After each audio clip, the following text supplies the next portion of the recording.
Dans l'épisode précédent, les binômes ont été confrontés à une épreuve sur l'audit des bâtiments. Si l'importance d'un bâtiment sain est une évidence pour tous, la façon de l'analyser n'est pas toujours claire pour chacun. Particulièrement à l'aise dans cet exercice, les Roses ont su se faire remarquer du jury et prendre la tête du classement. Toutefois, rien n'est joué, la dernière épreuve leur réserve encore bien des surprises. C'est le moment de la 4e épreuve de la Farmer Academy. Et aujourd'hui, nous allons parler du bien-être animal. Le bien-être animal doit être une des préoccupations majeures des éleveurs et des vétérinaires. Le réseau mixte technologique a édité un memento qui doit servir de critère pour cette épreuve. Je vous propose de rejoindre tout de suite les candidats et le jury.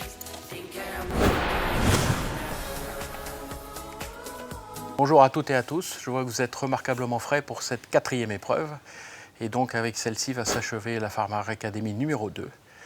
Comme vous le savez, éleveurs et vétérinaires jouent un rôle crucial dans le bien-être et la bientraitance animale. Il existe de nombreux leviers pour apprécier et améliorer ce bien-être et cette bientraitance. Nombreux leviers qui feront l'objet de cette 4e épreuve. Du coup, cette épreuve sera dédoublée et ces deux parties vous seront expliquées par Stéphanie, ici présente. Pour cette première partie dite bien-être animal, nous vous avons préparé un poster qui fait figurer les différents protagonistes, pas tous, ça n'est pas exhaustif, mais quelques-uns des protagonistes qui peuvent intervenir en élevage bovin. Vous aurez 15 minutes pour lister sur chaque petit paragraphe de quelle façon le vétérinaire, l'éleveur ou d'autres protagonistes peuvent améliorer le bien-être animal. Il ne s'agit pas de critiquer, mais de dire de quelle façon on peut améliorer les choses. Je vous rappelle à toutes fins utiles et nous vous rappelons qu'il s'agit certes d'une épreuve bien-être animal, mais que nous sommes avec une petite connotation quand même maladie respiratoire. Donc à vos feutres et vous avez 15 minutes, top chrono.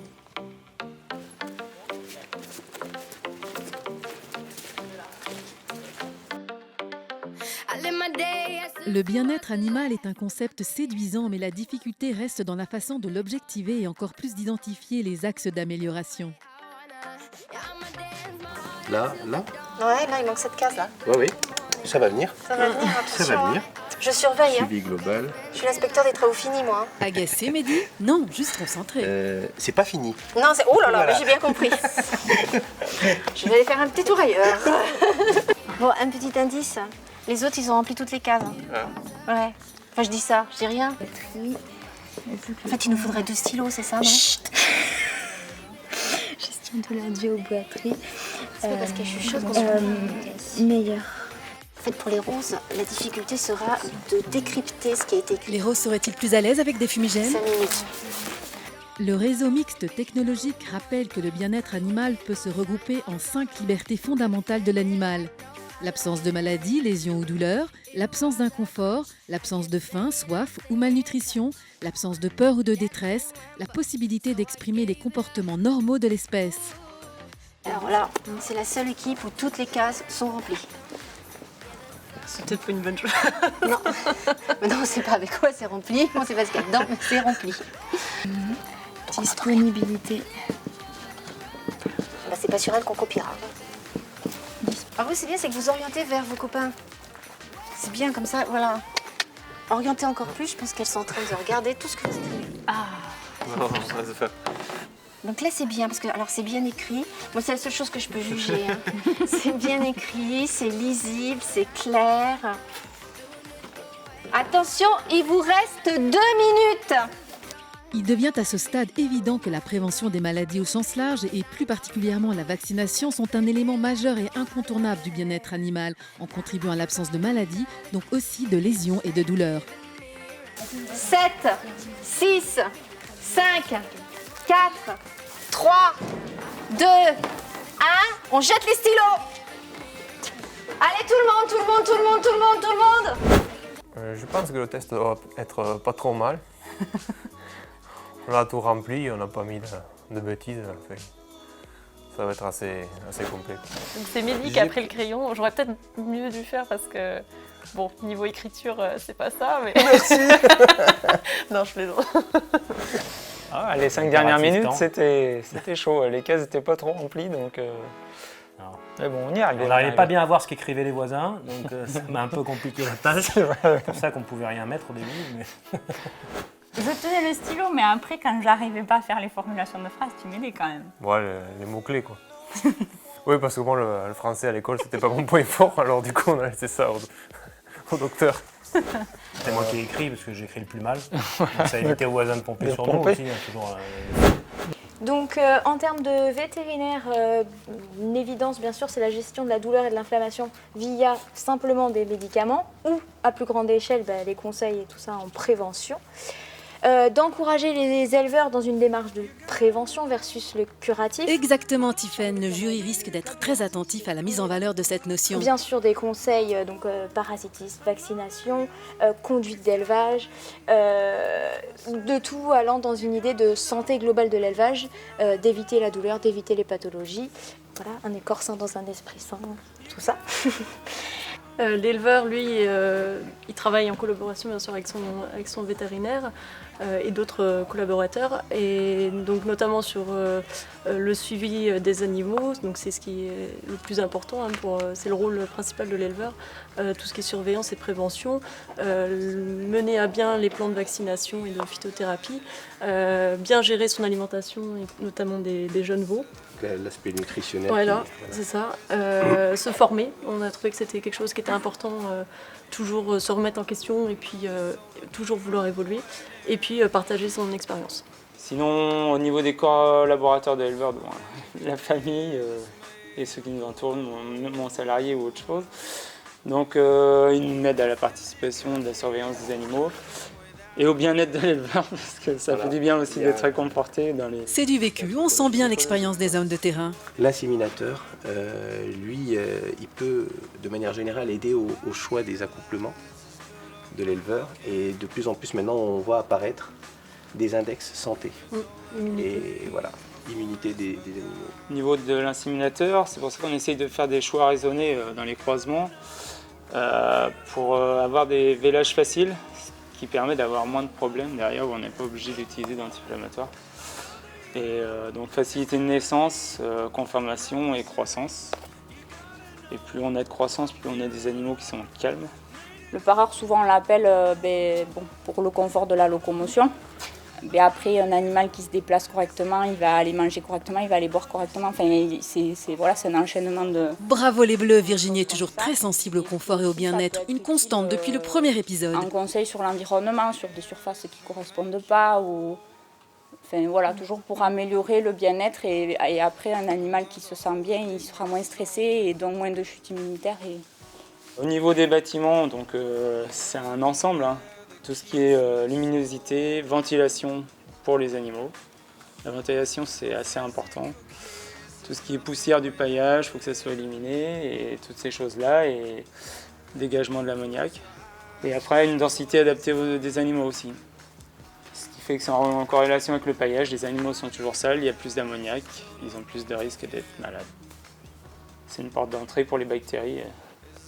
Alors, le contrôleur laitier peut effectivement apporter des fois des indices sur des problèmes de pathologie respiratoire, notamment les relations entre mammites et les mammites environnementales et le respi. En général, quand on a des mammites environnementales, c'est qu'on a une ambiance dans le bâtiment qui n'est pas excellente. Donc il y a quand même un petit lien qui peut être fait entre les mammites et le respi.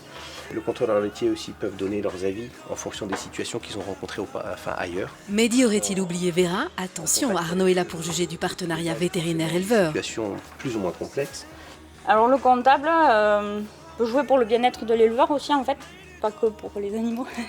Non, en fait, c'est bien quand ils arrivent à comprendre et à intégrer la différence entre des notions de traitement préventif et de traitement curatif, de ne pas tout mettre dans le sac veto, et parce que pour l'éleveur, ça n'a pas le même impact économique.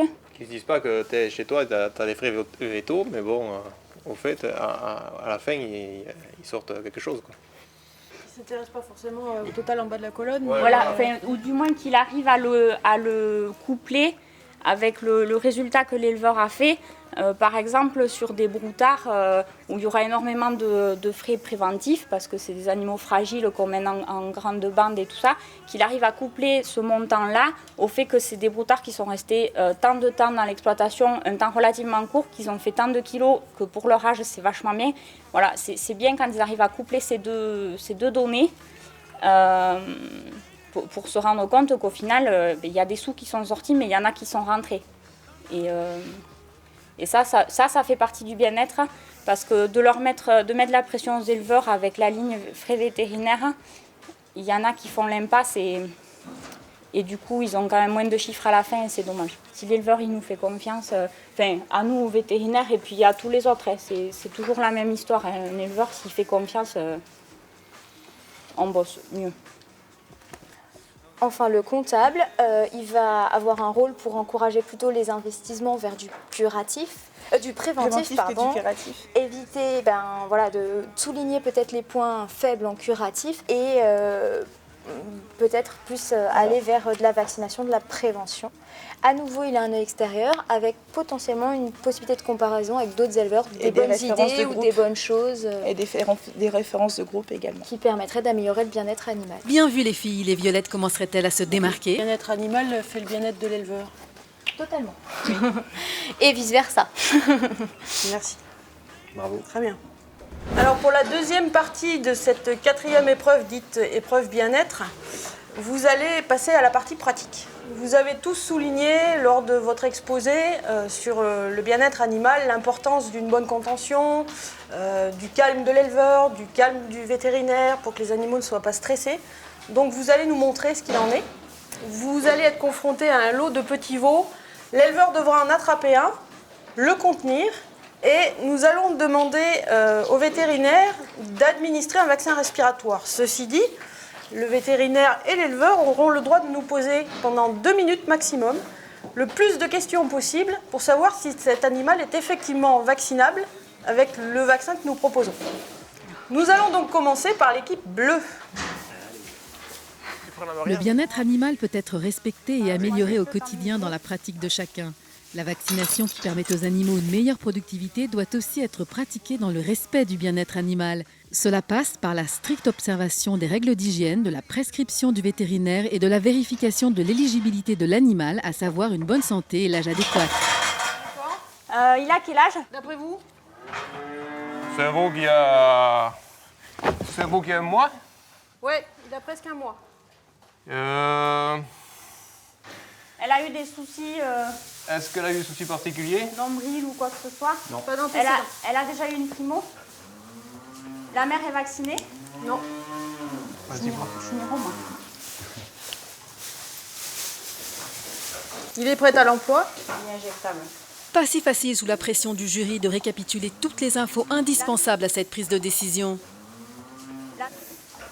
Mais la mère n'est pas vaccinée? Non. Le veau a un mois. Et la température?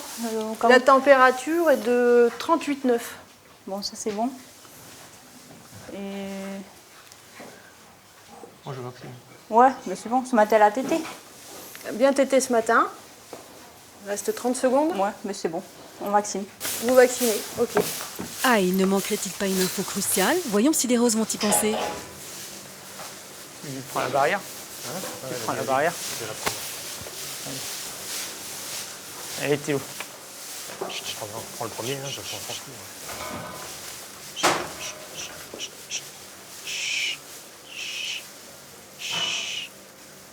Calme et douceur, c'est aussi cela qui contribue au bien-être animal. J'ai pas compris, t'as pris le plus gros. Mais oui, mais j'ai pris le premier qui venait. Ah, il fallait que tu montres que tu étais capable. C'est tout. Alors, mes questions, ce sont les suivantes. D'abord, je voudrais savoir l'âge du veau. À votre avis? Je dirais 1 mois et demi, 2 mois. Ouais, il a un tout petit peu plus d'un mois. Plus d'un mois. Un petit peu plus d'un mois. Est-ce que ce veau a des raisons d'être malade? A priori, non, il n'y a pas de symptomatologie dans le bâtiment depuis 15 jours. D'accord. Est-ce que je peux connaître sa température rectale? Oui, il a 38,5. Jusque-là, tout va bien. Est-ce qu'il a déjà eu une injection de vaccin quel qu'il soit? Non, il n'a pas eu d'injection. D'accord. Et le matériel que vous allez me fournir est à usage unique et stérile? Oui. Quel type d'aiguille est-ce qu'il y a sur la seringue? C'est une aiguille jaune. Aiguille jaune. D'accord. Donc a priori il est vaccinable. Merci.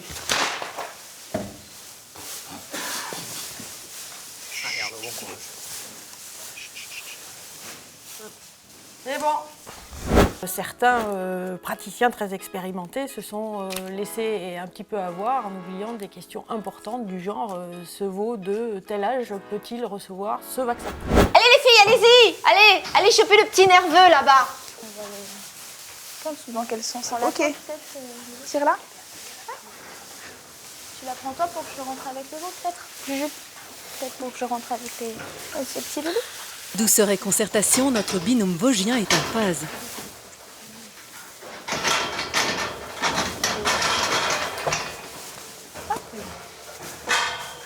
Est-ce qu'il y a des animaux qui sont malades? Julie commence les questions. Non. Quel âge a le 39-68? D'après vous? 1 mois et demi, 2 mois maximum? 2 mois, c'est un petit modèle. Et oui, Voilà. l'expérience de l'éleveuse est un atout certain dans cette Il a épreuve. déjà été vacciné? Non. Est-ce que sa maman a été vaccinée? Non. Est-ce qu'il a de la température? Il est à 38,7. Est-ce que le lot dans lequel il est un lot de veaux de l'exploitation? Oui. Qui est homogène. Et qu'est-ce que je voulais demander? Je voulais demander un truc. Il vous reste 1 minute 15. Est-ce que tu étais on a le temps, on a le temps.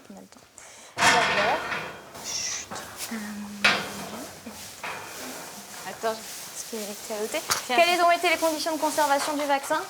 Il vient d'être mis dans la seringue. La péremption était bonne.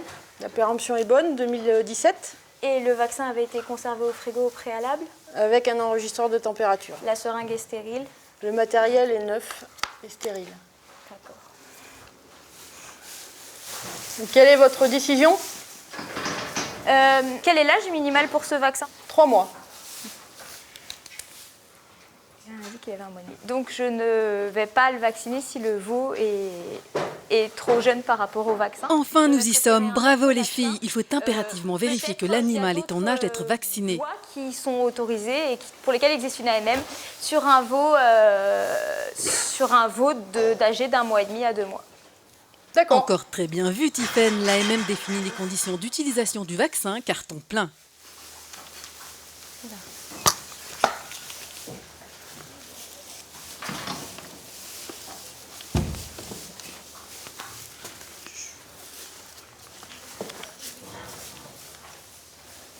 Ok.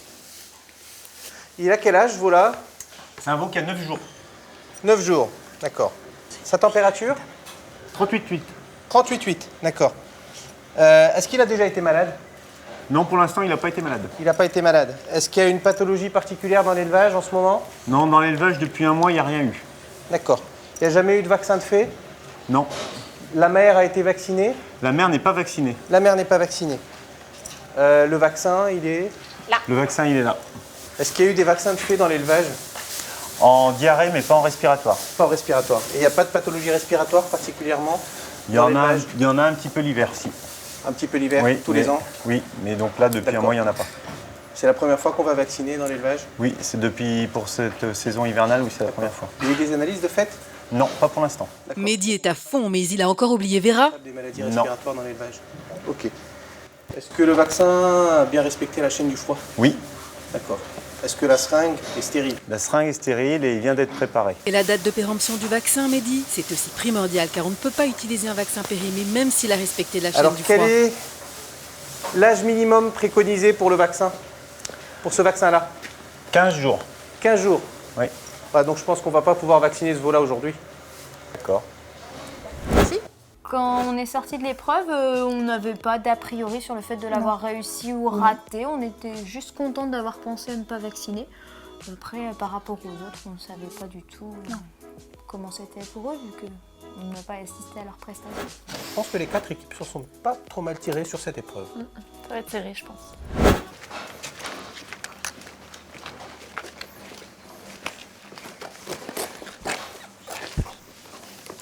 Bien, nous avons pris, comme vous avez pu voir, beaucoup de temps pour délibérer. La délibération était délicate à l'issue de cette épreuve bien-être. La vaccination est un acte qui participe essentiellement au bien-être animal, ça vous l'avez tous dit. Vous avez aussi tous dit que la contention était essentielle au bien-être dans le cas de la vaccination, puisque l'animal doit ne pas être stressé et ne doit pas souffrir, et vous l'avez plus ou moins bien pratiqué. Je vais donc vous donner les notes de cette épreuve. En commençant, comme d'habitude, par l'équipe bleue, à qui nous avons attribué 23 points. Pour l'équipe rose, 24 points. Pour l'équipe violette, 34 points. Et pour l'équipe orange, 19 points. Félicitations à tous. Et bien maintenant, nous vous invitons à nous suivre pour les résultats cumulés des épreuves.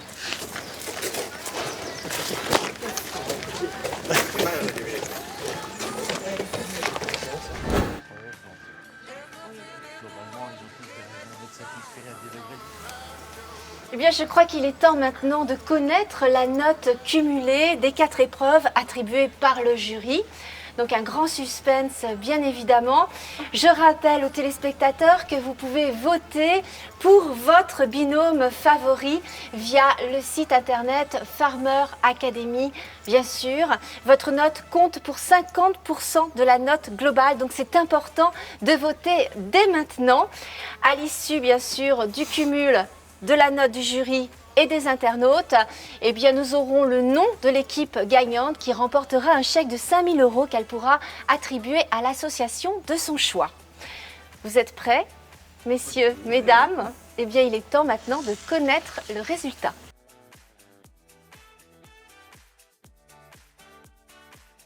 Le jury voudrait d'abord tous vous remercier de votre participation, de votre enthousiasme et de la qualité de vos réponses. Il a quand même fallu vous départager et donc je vais vous annoncer les résultats finaux en commençant par l'équipe bleue. Donc l'équipe bleue, 3e ex-aequo avec 86 points. Félicitations. J'ai dit 3e ex-aequo, donc il y a effectivement un autre 3e. C'est l'équipe violette avec effectivement 86 points aussi. Bravo. En remontant le classement, l'équipe orange a totalisé 105 points. Bravo. Et les leaders provisoires du classement, puisque comme l'a rappelé Caroline, les internautes vont voter, l'équipe rose avec 123 points. Bravo et félicitations. Nous voulons bien sûr vous remercier de votre fidélité. Nous vous rappelons que votre vote est important pour déterminer le binôme gagnant de ce concours de la Farmer Academy saison 2. On vous retrouve très prochainement pour vous donner les résultats finaux avec, je vous rappelle, la note du jury cumulée à la note des internautes. À l'issue des 4 épreuves, les bleus cumulent un total de 86 points. Les roses sont en tête avec 123 points, les violettes totalisent également 86 points, et les oranges sont en 2e position avec 105 points. Donc, la Farmer Academy, c'était quelque chose de complètement nouveau pour nous, enfin, le concept, tout ça, mais c'est génial, quoi. On connaît des gens, on rigole bien, et bon, même si on ne réussit pas tout, on a appris des choses aussi, je suis contente. Mais les internautes, on compte sur eux, on a besoin d'eux, maintenant nous on a fait notre part du job. Non, et puis, blague à part, voilà, on est venu là pour l'ADA d'Espalion et c'est une petite SPA qui a vraiment besoin de ça et donc on compte vraiment sur les gens pour nous aider à leur apporter cette petite part d'oxygène. L'aventure Farmer Academy était quelque chose de convivial, sympathique.